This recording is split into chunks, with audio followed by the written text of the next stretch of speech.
cita-cita Indonesia. Untuk menjadi negara berpenghasilan maju pada 2038, perlu didukung berbagai sektor, salah satunya sektor digital. Guna mendukung tujuan ini, pemerintah menargetkan internet cepat 250 Mbps di tahun 2034. Sehingga, kolaborasi antar semua stakeholders menjadi kunci utama dalam transformasi digital Indonesia.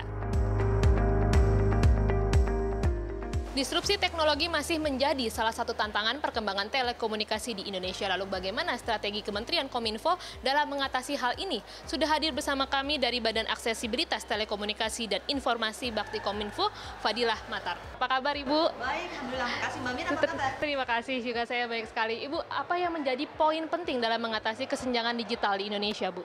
Kesenjangan digital itu, poin pentingnya adalah bagaimana kita menyelesaikan konektivitas. Nah, konektivitas ini bukan hanya persoalan kecepatan bandwidth, tapi juga terkait dengan coverage, terkait dengan kesiapan cloud kita, terkait dengan bagaimana keamanan informasi yang ada. Jadi kalau kecepatan atau download speed dari internet itu hanya salah satu indikator bagaimana mengatasi kesenjangan digital.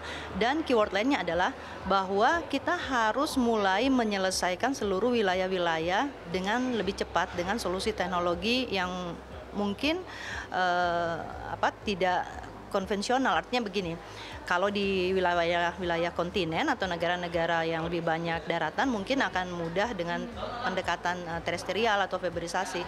Tapi dengan wilayah-wilayah kepulauan seperti Indonesia, kita harus menggabungkannya dengan solusi teknologi yang lain, misalnya satelit. Bakti memang kami tahu semua fokus di wilayah 3T begitu ya Bu. Sejauh ini sudah sejauh apa Bu perkembangannya untuk di 3T sendiri? Untuk daerah 3T ini semakin membaik.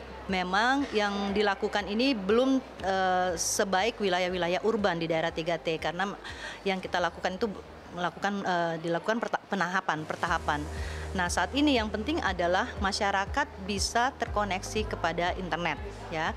Nah, nanti di tahun berikutnya 2024, mulai tahun ini kita juga sudah mulai meningkatkan quality of experience dari masyarakat di daerah 3T, sehingga kita mulai melakukan penambahan bandwidth baik untuk teknologi seluler maupun melalui akses internet.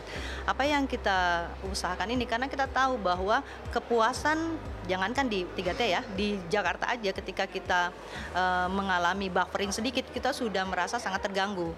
Jadi kepuasan masyarakat dalam mengakses aplikasi-aplikasi penting untuk produktivitas mereka itu menjadi mandatori untuk kami. Tadi juga kan Ibu juga sempat menyebutkan soal 3T memang belum semasif begitu di urban begitu. Kalau dari data Bakti sendiri, blank spot sekarang sama yang sekarang sudah bisa diatasi itu sudah sejauh mana Bu? Kalau dari data Bakti kami sekarang awalnya kami diminta untuk dimandatkan untuk membangun 7.904 lokasi. Sekarang kami membangun sudah selesai dan berprogres 5.618. Beberapa ratus lokasi tidak kami bangun bukan karena tidak akan kami bangun, tetapi karena alhamdulillah operator swasta sudah hadir di sana sehingga kebutuhan akan subsidi dari pemerintah sudah tidak diperlukan. Nah, untuk data final itu nanti biasanya setiap tahun akan dikeluarkan oleh Kementerian Kominfo. Nah, berdasarkan data itu karena Bakti ini kan eksekutor.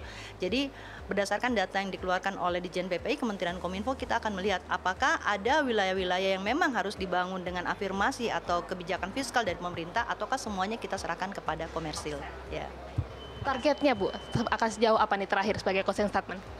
Kalau yang tahun ini ya, untuk khusus yang tahun ini kami akan menyelesaikan 421 lokasi di Papua untuk teknologi BTS. Itu adalah kelanjutan dari tahun 2023. Kemudian untuk akses internet, insya Allah kami dengan adanya Satria 1, kami akan menyelesaikan sekitar 20.000 titik, dan itu sudah termasuk dengan migrasi teknologi yang sebelumnya kami gunakan dengan least capacity, semuanya sekarang kita migrasikan ke Satria 1 karena Satria 1 ini milik pemerintah. Kolaborasi antara pemerintah dan swasta untuk membangun dan meningkatkan akses internet jadi kunci utama pemerataan akses internet di tanah air. Yang menjadi pertimbangan kami pertama adalah apa yang kita bangun itu harus terkait dengan kualitas layanan kepada masyarakat.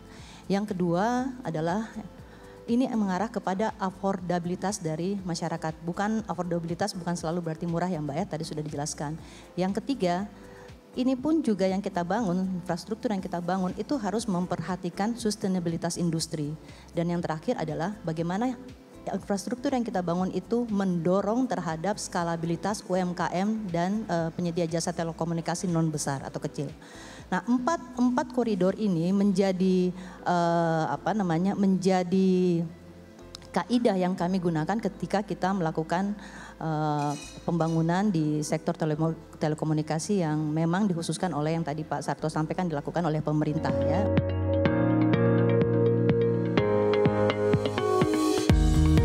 Pemerintah saat ini tengah berdiskusi dengan seluruh stakeholders untuk merumuskan roadmap transformasi digital Indonesia guna mendorong pertumbuhan ekonomi serta mewujudkan cita-cita Indonesia maju. Dari Jakarta, Mira Rahmalia, Haryo Ariantomo, Tim Liputan CNBC Indonesia.